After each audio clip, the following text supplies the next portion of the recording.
वसल्लिमु अला रसूलिल करीम। अम्मा बाद, फ़अऊज़ु बिल्लाहि मिनश शैतानिर रजीम। बिस्मिल्लाहिर रहमानिर रहीम। मन यूतल हिकमत फ़क़द ऊतिया खैरन कसीरा। सदक़ल्लाह।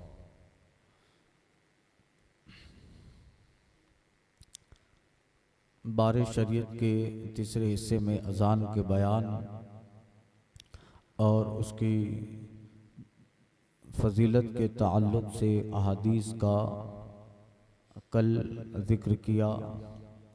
मसाइल फ़िक़हिया, अज़ान के ताल्लुक़ से शरई फ़िक़ही अहकाम और मसाइल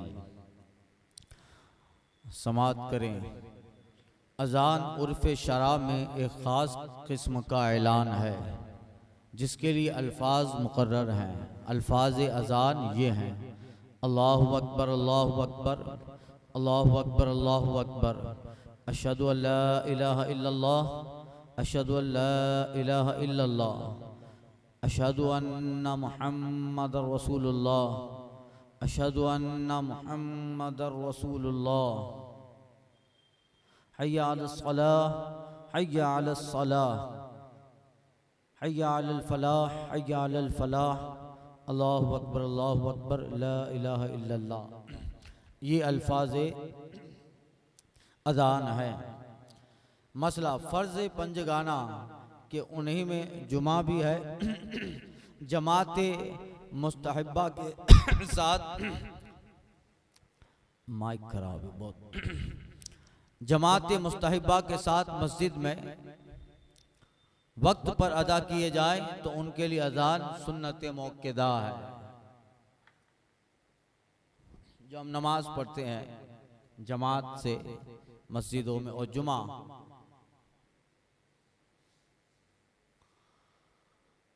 मस्जिद में अदा किए जाए तो उनके लिए अज़ान सुन्नत मौक़दा है और उसका हुक्म मिस्ल वाजिब के है। यानी ये सुन्नत मिस्ल वाजिब के ही है कि अगर अज़ान ना कही तो वहाँ के सब लोग गुनहगार होंगे। यहाँ तक कि इमाम मोहम्मद रहमतुल्लाह ताला अलैह ने फरमाया, अगर किसी शहर के सब लोग अज़ान तर्क कर दे तो मैं उनसे जंग करूँगा, तो मैं उनसे क़िताल करूँगा। और अगर एक शख्स छोड़ दे तो उसे मार दूंगा और कैद कर दूंगा। इमाम मोहम्मद फरमाती। मसला मस्जिद में बिला अज़ान और इकामत जमात पढ़ना मकरूह है। बगैर अज़ान और इकामत के मस्जिद में जमात से नमाज पढ़ना मकरूह है। क़ज़ा नमाज मस्जिद में पढ़े तो अज़ान न कहे। अगर कोई शख्स शहर में घर में नमाज पढ़े और अज़ान न कहे तो कराहत नहीं कि वहाँ की मस्जिद की अज़ान उसके लिए काफ़ी है और कह लेना मुस्तहब है। घर में भी नमाज पढ़े तो अज़ान कह ले, मुस्तहब है, मगर वहाँ के मोहल्ले की और शहर की अज़ान काफ़ी है। मसला गांव में मस्जिद है कि उसमें अज़ान और इकामत होती है तो वहाँ घर में नमाज पढ़ने वाले का वही हुक्म है जो शहर में है। जैसे पास में जो गांव है हमारे शहर के, ठेबा है, आगे जाओ विजर की है, गांव में मस्जिद है कि उसमें अज़ान और इकामत होती है तो वहाँ घर में नमाज पढ़ने वाले का वही हुक्म है जो शहर में है। यानी गांव की अज़ान ही घर में नमाज पढ़ने वाले के लिए फिर काफ़ी है। और मस्जिद ना हो तो अज़ान व इकामत में उसका हुक्म मुसाफिर का सा है। आगे मसला मुसाफिर की अज़ान का रहा है। मसला अगर बैरून शहर व करिया बाग या खेती वगैरह में है और वो जगह करीब है तो गांव या शहर की अज़ान किफ़ायत करती है। खेत वगैरह में है, शहर में, शहर के बाद खेत है, फैक्ट्री है, बाग बगीचा है, काम करता है खेती बाड़ी में, तो अगर बैरून शहर करिया बाग खेती वगैरह है, खेती वगैरह में है आदमी और वो जगह करीब है तो गांव या शहर की अजान किफायत करती है, फिर भी अजान कर लेना बेहतर है। और जो करीब ना हो तो काफी नहीं। करीब की हद ये है कि यहाँ की अजान की आवाज वहां तक पहुंचती हो। अगर कहीं से भी अजान की आवाज पहुंच रही है तो काफी है, वरना नहीं। मसला, लोगों ने मस्जिद में जमात के साथ नमाज पढ़ी, लोगों ने मस्जिद में जमात के साथ नमाज पढ़ी, बात को मालूम हुआ कि वो नमाज सही ना होगी, सही ना हुई और वक्त बाकी है, तो उसी मस्जिद में जमात से पढ़े और अजान का इआदा नहीं, पहले वाली अजान काफी है। कभी कभी नमाज नहीं होती तो दोहराते हैं ना जमात से नमाज, तो अजान तो कहते नहीं है उसके लिए। अजान पहले वाली काफी है। इमाम साहब ने नमाज पढ़ाई और नमाज किसी वजह से नहीं हुई, पता चला कि भाई नमाज नहीं हुई थी वो जो हमने पढ़ी, सबको बाद में बुलाया, फर्ज पढ़ा, तो अब बाद में जब सबको बुलाया तो वो पहली वाली अजान काफी है। उसके लिए भी है कि कब तक वो काफी रहती, आगे वो मसला आ रहा है। लोगों ने मस्जिद में जमात के साथ नमाज पढ़ी, बात को मालूम हुआ कि वो नमाज सही नहीं हुई थी और वक्त बाकी है, तो उसी मस्जिद में जमात से पढ़े और अजान का यादा नहीं और फसले तवील ना हो तो इकामत की भी जरूरत नहीं। ज्यादा गैप ना हुआ हो, फौरन इमाम साहब ने सलाम फेरा और पता चला कि हाँ किसी वजह से नमाज नहीं हुई है, तो फिर इकामत की भी जरूरत नहीं, ऐसे खड़े होकर नमाज पढ़ ले, फिर से जमात करे। फसले तवील ना हो, लॉन्ग गैप ना हो तो, और ज्यादा वक्फा हुआ तो इकामत कहे, समझे। और वक्त जाता रहा तो गैर मस्जिद में अजान और इकामत के साथ पढ़े, वक्त इसका निकल गया, जो नमाज पढ़ी थी अपने उन्हें वो नमाज ना हुई, और अब जो जिस वक्त की नमाज थी तो उस वक्त वो वक्त भी चला गया, अब पता चला कि वो नमाज हमारी नहीं हुई थी, काफी वक्त निकल गया, तो गैर मस्जिद में अजान इकामत के साथ पढ़, तो मस्जिद के अलावा कहीं पर भी नई अजान और नई इकामत के साथ वो जमात जिनकी नहीं हुई है वो दोहरा ले, पढ़ ले। मसला, जमात भर की नमाज कज़ा हो गई, पूरी जमात थी, पूरा ग्रुप था, उन पूरे ग्रुप की नमाज कज़ा हो गई, पूरे ग्रुप की नमाज कज़ा हो गई। का जमात भर की नमाज कज़ा हो गई तो इज़ा अजान और इकामत से पढ़े, और अकेला भी कज़ा के लिए इज़ा अजान और इकामत कह सकता है, जबकि जंगल में तन्हा हो, वरना कज़ा का इजहार गुनाह है, कज़ा का इजहार गुनाह है। लिहाजा मस्जिद में कज़ा पढ़ना मकरूह है, और अगर पढ़े तो अजान ना कहे, और वितर की कज़ा में दुआए कुनूत के वक्त रफ़े यदैन ना करे। हाँ, अगर ऐसे सबब से कज़ा हो गई जिसमें वहाँ के तमाम मुसलमान मुब्तला है तो अगरचे मस्जिद में पढ़ें, अजान कहें, पूरी जमात की कज़ा हो गई, सब लोगों की कज़ा हो गई, सब साथ में पढ़ते तो सबको मालूम है कि एक दूसरे की जानते हैं कि सबकी कज़ा हुई है, तो फिर वो जो है रफ़े यदैन भी करेगा, वितर पढ़ेगा, तो अब अजान इकामत की कहे। मगर अकेला पढ़ता है तो फिर गैर ईशा के वक्त में वो रफ़े यदैन ना करे, क्योंकि रफ़े यदैन करेगा वितर में तो पता चलेगा कि कल इसने वितर नहीं पढ़ी है, तो इजहार गुनाह होगा, इजहार फर्ज छूटा ना तो गुनाह हुआ, तो गुनाह का इजहार भी गुनाह है।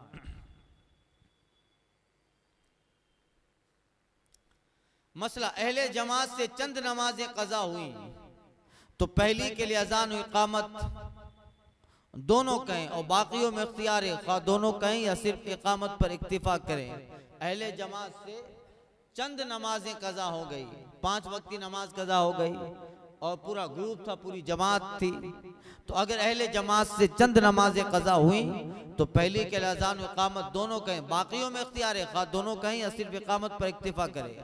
5 वक्त की साथ में पढ़नी है, चलो 5 वक्त की कल नमाज छूट गई थी, मगर एक आदमी की नहीं, पूरे ग्रुप की छूट गई थी, कहाँ पढ़े का, चलो वहां पढ़ लेते। तो पहले के लिए एक मरतबा अजान कह दे, इकामत कह दे, चलो फर्ज हो गया, फजर की पढ़ ली, अब जोहर पढ़ो, अब जोहर पढ़े तो अजान की जरूरत नहीं है, इकामत कह ले तो बेहतर है। चलो फिर जोर पढ़ लिया, अब जो है असर पढ़ो, इकामत कह ले, मगरिब पढ़ो, इकामत कह ले, ईशा पढ़ो, इकामत कह लो। 5 वक्त अजान नहीं देना है, एक काफी हो गई।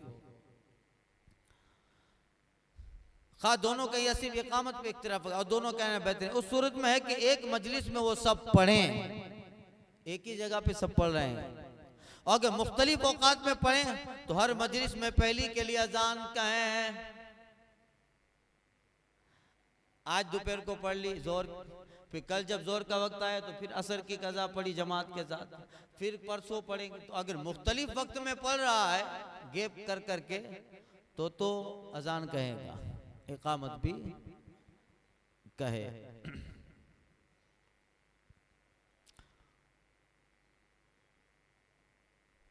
मसला, वक्त होने के बाद अजान कही जाए, कब्ल अज़ वक्त कही गई या वक्त होने से पहले शुरू हुई, और इसनाई अजान में वक्त आ गया तो इआदा किया जाए। वक्त से पहले कह लिया अजान ना हुई, हाँ वक्त से पहले कह लिया और अभी आधी अजान हुई थी कि वक्त दाखिल हो गया, तब भी इआदा लौटाया जाए। कभी कभी होता है ना भाई, अजान पहले कह देते हैं, खास करके जाड़े गर्मियों के मौसम में जुमा का जो हमारे 1 बजे की अजान होती है ऊपर तक जाता है टाइम, तो कभी उसमें क्या होता है कि आखिरी टाइम उसमें 12:55 तक आता है, 1:05 तक आता है, सॉरी 1:05 तक आता है, 1:06 तक आता है। तो अब 1 बजे अजान का, चूंकि 1 बजे रूट बना हुआ है, 1 बजे ही जुमे का, तो अजान ना हुई ना। अजान देता था 6 पे 7 पे अजान खत्म कर रहा है, 1:08 पे अजान खत्म कर रहा है, 1 बजे शुरू किया तो आधी अजान उसकी उधर घेरे वक्त में हुई और आधी अजान वक्त में हुई। 2 मरतबा तो मैंने लौटाया भी था, यादा भी करवाया था जब ये पता चला। तो ये है, वक्त होने के बाद अजान कही जाए, कब्ल अज़ वक्त कही गई या वक्त होने से पहले शुरू हुई और इसनाई अजान में वक्त आ गया तो इआदा किया जाए। मसला, अजान का वक्त मुस्तहब वही है जो नमाज का है, यानी फजर में रोशनी फैलने के बाद, मगरिब में, और जाड़ों के जोर में अव्वल वक्त, और गर्मियों की जोर और हर मौसम की असर व ईशा में निस्फ वक्त गुजरने के बाद। मगर असर में इतनी ताखिर ना हो कि नमाज पढ़ते पढ़ते वक्त मकरू आ जाए। इतनी लेट अजान दी कि अजान के बाद जब नमाज पढ़ रहे हैं तो सूरज पीला हो गया, वक्त मकरू आ गया। अगर अव्वल वक्त अजान हुई और आखिर वक्त में नमाज हुई तो भी सुन्नत अजान अदा हो गई। गर्मियों में जोहर ताखिर से पढ़ना मुस्तहब है, गर्मियों में जोहर ताखिर से पढ़ना। 12:45 बजे या 12:55 को जोर का टाइम हो जाता है, 12:55 को अजान दे दी और 5 बजे जोर पड़ी, अव्वल वक्त में अजान हुई और आखिर वक्त में नमाज हुई, तो हो गई। समझे? तो कहा कि अव्वल वक्त अजान हुई और आखिर वक्त में नमाज हुई तो भी सुन्नत अजान अदा हो गई। फराइज के सिवा बाकी नमाजों में मसलन वित्र, जनाजा, ईदेन, सुनन, रवातिब, तरावी, इस्तिस्का, चाश्त, कुसूफ, खुसूफ, नवाफिल में अजान नहीं कही जाएगी, अजान नहीं कही जाएगी। हाँ, मदीने शरीफ में तहज्जुद के लिए अजान होती है, तहज्जुद की जमात होती है और फिर उसके बाद फजर की, उसमें तस्वीब भी कहते हैं, अस्सलातु वस्सलाम अलैका या रसूल अल्लाह, फिर अजान होती है, फिर नमाज, पहले सरकार पे दरूद होता है। उस्ताद ज़मन कहते हैं पहले है उनकी याद के पाए जिला नमाज, आला हजरत का शेर है, पहले है उनकी याद के पाए जिला नमाज, ये कहती है अजान जो पिछले पहर की है, ये कहती हैं अजान जो पिछले पहर की है। तो ये नवाफिल वगैरह चाच कुसूब खुसूब नवाफिल हैं, इसमें अजान नहीं। बच्चे और मगमूम के कान में और मिर्गी वाले और गजबनाक बदमिजाज आदमी जानवर के कान में लड़ाई की शिद्दत, आतिश ज़दगी के वक्त और बाद दफन मैयत के और जिन की सरकशी यानी जिन्नात की सरकशी, मुसाफिर के पीछे जंगल में जब रास्ता भूल जाए कोई बताने वाला ना हो, उस वक्त अजान मुस्तहब है। उस वक्त अजान मुस्तहब है। जंगल में रास्ता भूल गए, कोई बताने वाला नहीं है, बहुत ज्यादा गुस्सा आ रहा है, अभी तलाक दे देगा, तो अजान कह ले। तो अजान, आग लगी है कहीं जंगल में है, औरतों का अजान और इकामत कहना मकरूह तहरीमी है, कहेंगी तो गुनहगार होंगी। वो तो वैसे भी नहीं कहती है। औरतों को अजान कहना और इकामत कहना मकरूह तहरीमी है, कहेंगी गुनहगार होगी। और यादा किया जाए, अगर कह ले तो फिर उस अजान का इयादा किया जाएगा। उनकी अजान और इकामत मकरूह तहरीमी है। आगे जो मसाइल है इंशाअल्लाह आइंदा के दर्स में अर्ज़ करता हूँ। अल फातिहा।